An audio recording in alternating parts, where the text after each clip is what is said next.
Selamat pagi Bapak Ibu serta saudara-saudari. Sebelum mengawali hari ini, marilah kita mempersiapkan hati kita untuk merenungkan firman Tuhan. Kita berdoa. Ya Allah yang memelihara kehidupan kami, kasih-Mu yang selalu menuntun langkah kami, menganugerahkan bagi kami segala yang terbaik seturut dengan kehendak-Mu. Kiranya firman-Mu selalu menguasai hati dan pikiran kami. Dalam nama Yesus Kristus kami berdoa. Amin. Firman Tuhan yang menjadi renungan bagi kita pada pagi hari ini tertulis di dalam 1 Timoteus 4 ayat 12. Jangan seorang pun menganggap engkau rendah karena engkau muda. Jadilah teladan bagi orang-orang percaya dalam perkataanmu, dalam tingkah lakumu, dalam kasihmu, dalam kesetiaanmu, dan dalam kesucianmu. Demikianlah firman Tuhan. Bapak, Ibu, serta saudara-saudari, seringkali pembelajaran yang baik akan berbuahkan kebaikan di dalam hidup seseorang.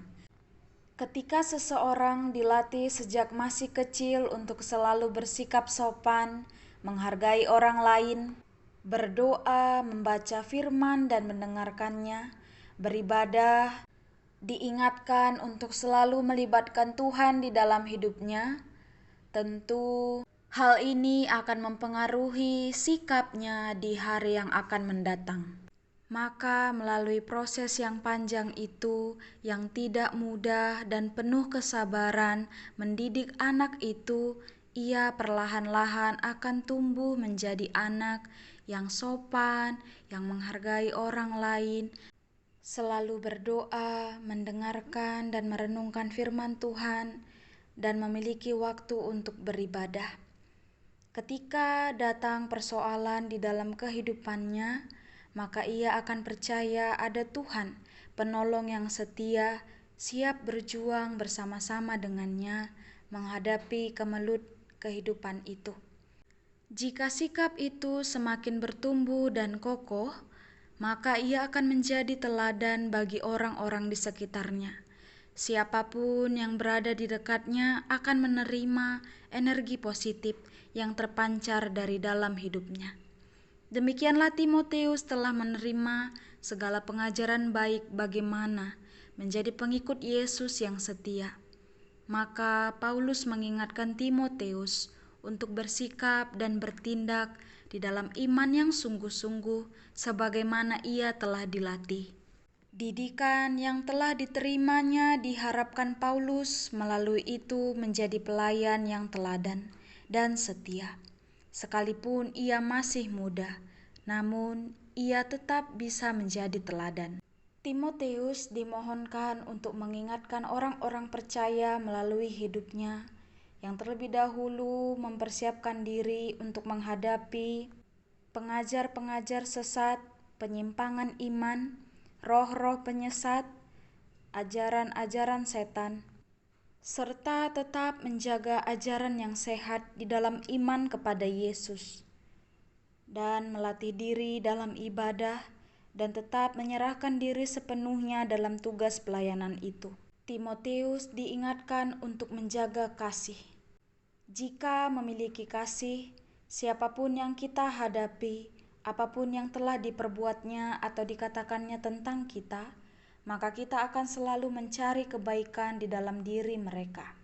Tentu kita akan sabar, murah hati, tidak cemburu, tidak memegahkan diri, tidak sombong, tidak melakukan yang tidak sopan, tidak mencari keuntungan diri sendiri, tidak pemarah, dan tidak menyimpan kesalahan orang lain, tidak bersukacita karena ketidakadilan, namun bersukacita karena kebenaran, dan melakukan segalanya dengan hati yang tulus.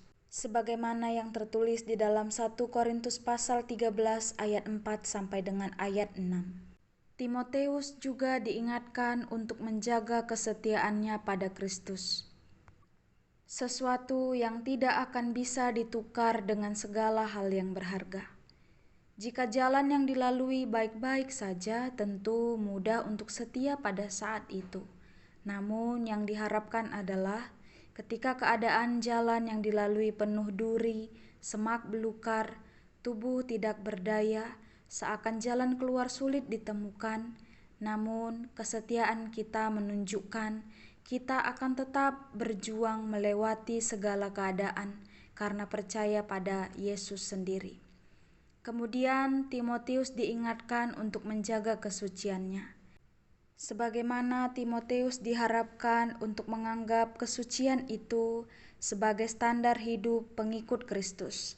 Setiap ajaran baik melalui firman Tuhan juga harus kita nyatakan dalam kebenaran tindakan kita, serta tidak berhenti bertemu dalam hadirat Tuhan melalui doa, karena perjalanan rohani kita tidak akan terwujud tanpa pertolongan maupun tuntunan Roh Allah. Amin, marilah kita berdoa. Bapa di surga, kami bersyukur karena Engkau selalu menibakan kekuatan baru bagi kami. Kiranya kami selalu menggunakan perlengkapan rohani kami. Dalam nama Yesus Kristus kami berdoa. Amin. Selamat pagi, selamat beraktivitas bagi Bapak, Ibu, serta saudara-saudari.